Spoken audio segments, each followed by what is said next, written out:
John Hook's Newsmaker Saturday starts now.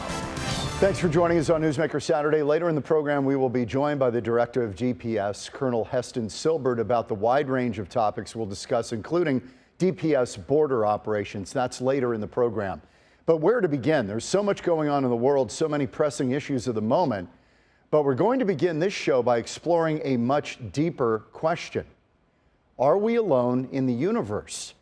This week, Congress held public hearings on a topic that has not been discussed openly in a congressional hearing in decades. It's centered around unidentified flying objects. Now they're more aptly referred to as unidentified aerial phenomenon, UAPs. Chris Impey is a distinguished professor, deputy head of the Department of Astronomy at the University of Arizona, and he joins us to talk about this. Great to see you. Yeah, good to be with you. What did you make of those hearings in terms of destigmatizing this entire subject?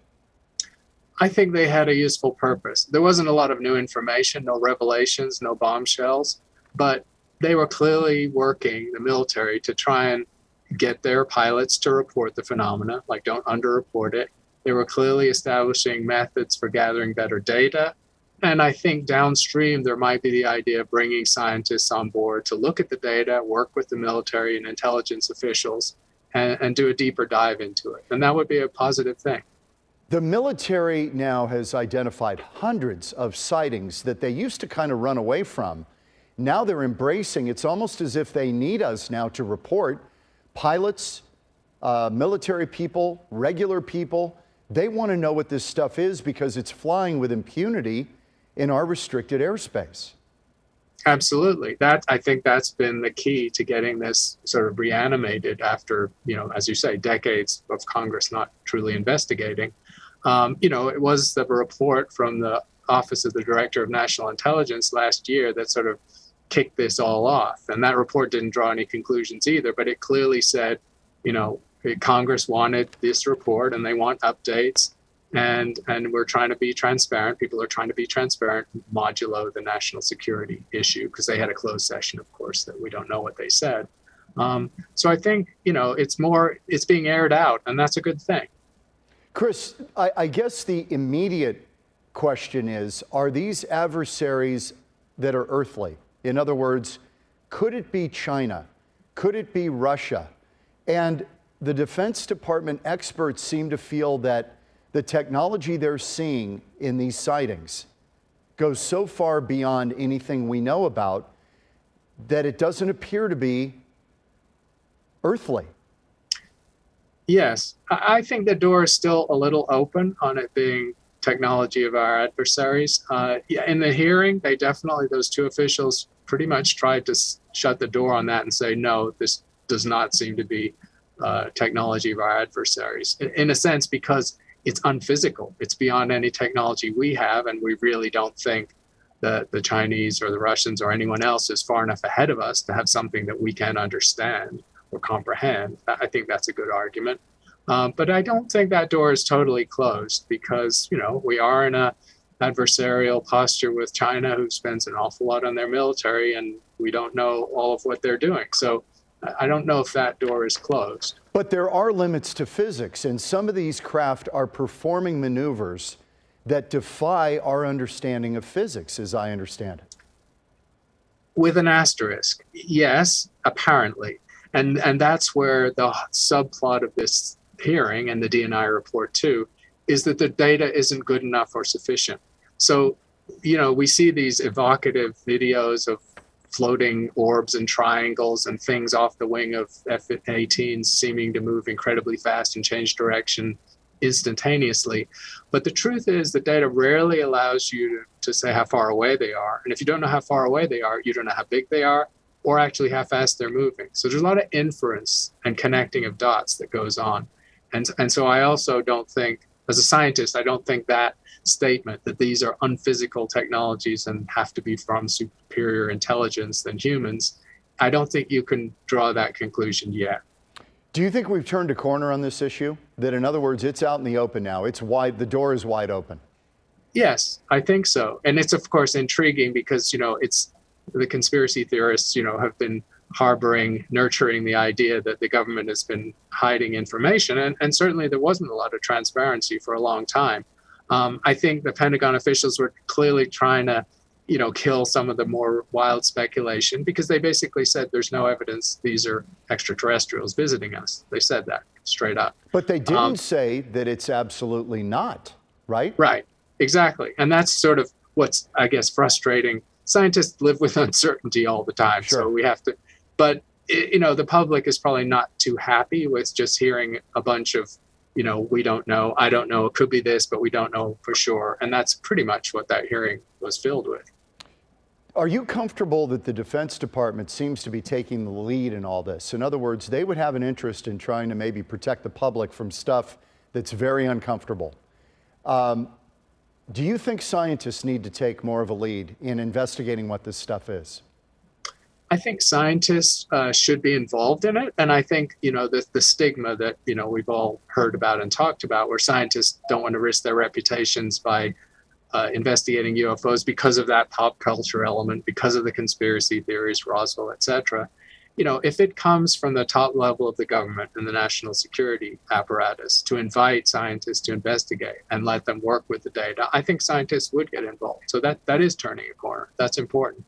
Also, in passing in the briefing, they mentioned that they're collaborating and sharing data with other countries because, UFOs, UAPs, it's not a purely American phenomenon. It's not just our pilots that these things are appearing to.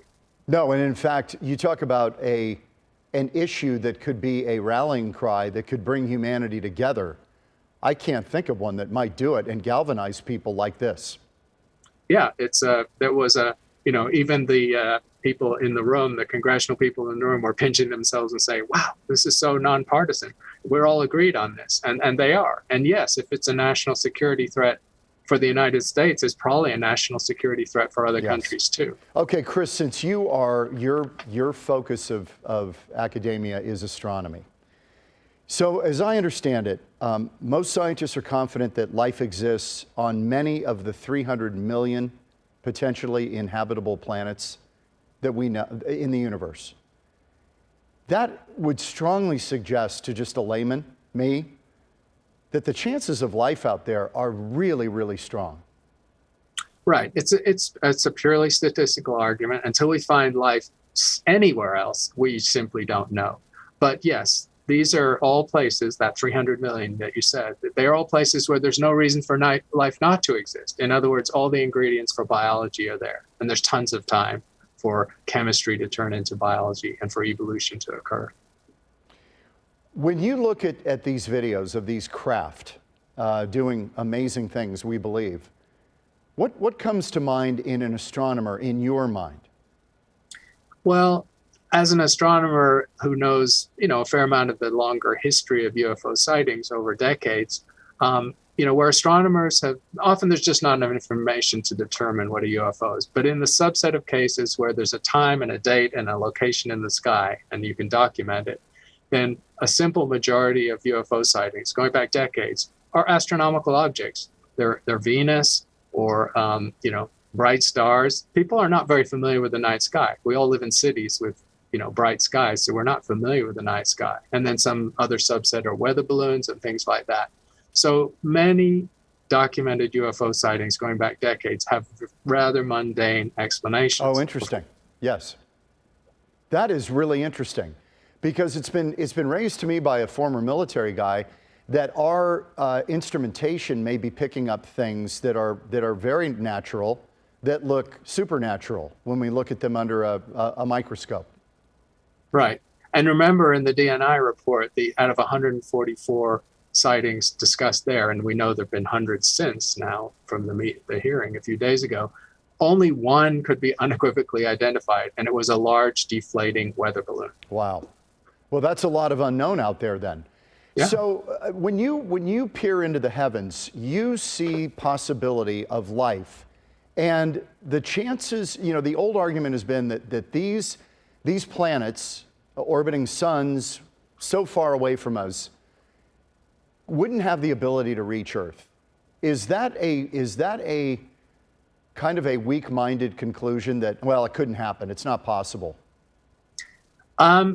yeah, it's wrong to conclude that it couldn't happen. We simply don't know. I mean, we're sort of caught between two things here. We're caught between our ideas of science fiction and Star Trek, where moving around the galaxy is something that routinely happens by many civilizations, and the limitations of our own space program. I mean, remember, in 50 years since the space age, 60 years, we've just sent a few dozen people to the moon and back, and that's 250,000 miles. That's not very far. Right. Compared to the distance to the nearest star, compared to that, is thousands, tens of thousands of times further. So the first, sobering fact is that space is huge, and our technology, as good as it is, has barely, made a pinprick in the vastness of space. It is fascinating stuff. Chris Impey, professor, distinguished professor, deputy head of the Department of Astronomy at U of A. We really appreciate it, Chris. It's great to see you, and thank you. Thanks. Good to talk to you, John. Okay, we'll do it again. Thank you. Okay, good. Okay, when we come back, more worldly, earthly matters. DPS Colonel Heston Silbert joins me next on Newsmaker Saturday. Welcome back to Newsmaker Saturday. The most that most of us know about Department of Public Safety is when you see a trooper out on the freeway, out on the highway, and then you're worried about your speed.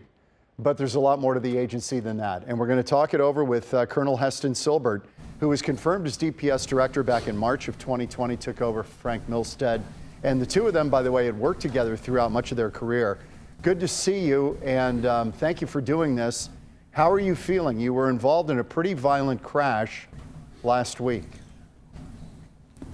Well, I'm feeling okay. I have to give credit to the Chevy Tahoe, and definitely credit to the seat belt. They were significant factors in the collision. The safety features they put in the car all performed. The airbags, the seat belt, everything really performed well. So I feel very fortunate that they did. People who may not know, you were heading eastbound on I-10, I think it was, right? And there was some type of traffic backup, and the other car involved, it looks like they swerved to avoid what was becoming a backup and swerved right in front of you. Is that the long and short of it? Yeah, I can't speak to what the dynamic was that caused the other driver to make his vehicle move as it did. But what the other vehicle did end up doing was ended up going northbound in the eastbound lanes of I-10 right in front of me at freeway speeds. Wow. And there's just no avoiding the collision. Well, it's got to be so strange on all fronts. I'm glad you're well. I think the other driver was pretty banged up. But when DPS responded to this, I'm sure they did. Maybe it was Phoenix PD, and they look in and it's you. That's got to be a little bit weird. Well, it was state troopers that responded, okay. And I actually put it out on the radio, and then I had to force my way out of my car. And so the first troopers that showed up, actually they're used to seeing me, and they've seen me on different stops and things. So it's not a shock to them for them to see me, but it might be a little bit alarming that I was the person involved in the collision. Yeah, we're glad you're doing well. I wanted to ask you about a couple of things going on in the news right now, and we had a big accident. This was also end of April, head-on collision. This was on I-10 in Pinal County. We had a rollover. It looks like it was involved in human smuggling. How much of DPS now, I know you've got the Border Strike Force, how much of DPS now is dedicated toward dealing with immigration issues? Well, I think every Arizona law enforcement agency is touched by it. I think we're touched by border-related issues is what I would tell you. The collision you're speaking of on I-10, I actually was there because I was on my way to Tucson with our deputy director. So I was there within minutes of that collision having happened. But that was a situation where we had people smuggling human beings, people from another country. I can't tell you what country the other folks were from, but they were being smuggled, and one of our troopers had no idea that it was what we would call a load vehicle, or a vehicle that was being used for human smuggling.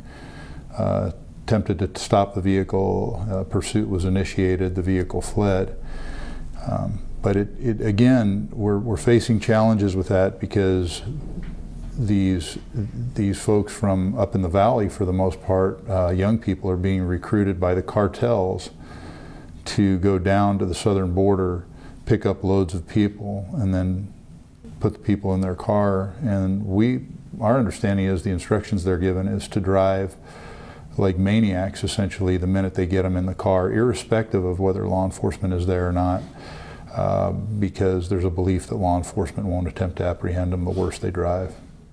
That's really interesting. That I had never heard before. You would think that you would want to obey all the speed limits, be as kind of nondescript as possible to blend in. You would think they would do nothing to try to attract your attention. That's completely counterintuitive. It would appear to be, and there's a dichotomy with regard to a load vehicle per se involving human beings and a load vehicle involving illicit drugs. So they tend to be more low profile. It's these young drivers that are being recruited that follow these instructions, but some of that deals with the fact that they feel as though the police won't come after them if they're the worse they drive. Colonel, how are they recruiting these kids? And let me be kind of inarticulate about this, but are these just white kids they're recruiting to do this so that they do blend in? Who are the kids they're recruiting? I couldn't speak to any specific ethnicity of who it is they're recruiting. I think it probably runs the gamut. I wouldn't want to guess, but I can't speak to any specific ethnicity. Are they going on social media to recruit? How are they recruiting them?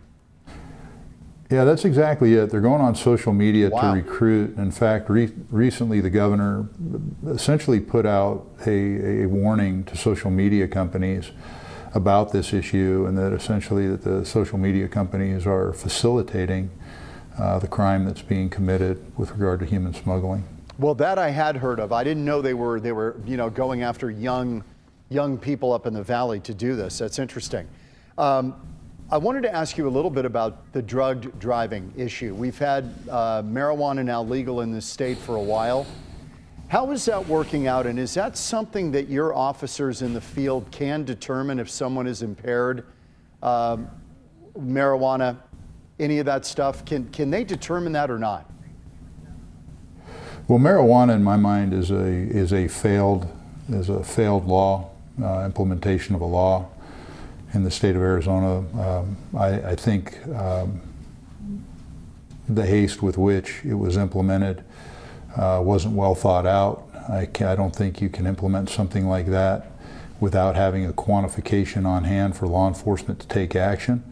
There is no quantification on hand at this time. It somewhat ties law enforcement's hands. There are ways we can prosecute it, and crimes that are juxtaposed with the smoking of marijuana and, say, a fatal collision or something to that effect, and where we would go after an impairment issue, but a straight impairment issue, there's no quantification that's on hand at this time for us to use. So it was not a well thought out implementation.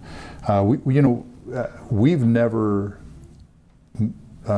resolved the issue of drunk driving with regard to alcohol, and then we add another chemical that's going to inebriate somebody when they get behind the wheel.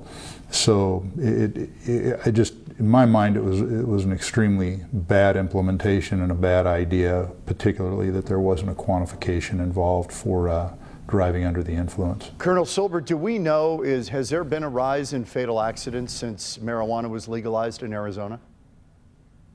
Yes, there has. You think there's a nexus between the two?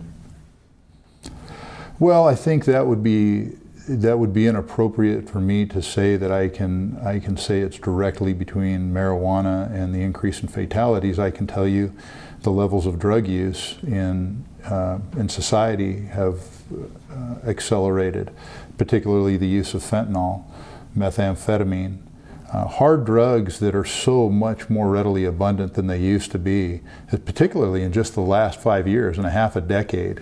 it's exorbitant. So I can't say it's just specifically marijuana. I think there's, in a lot of cases right now in our society, there's some normalized deviance that's taking place.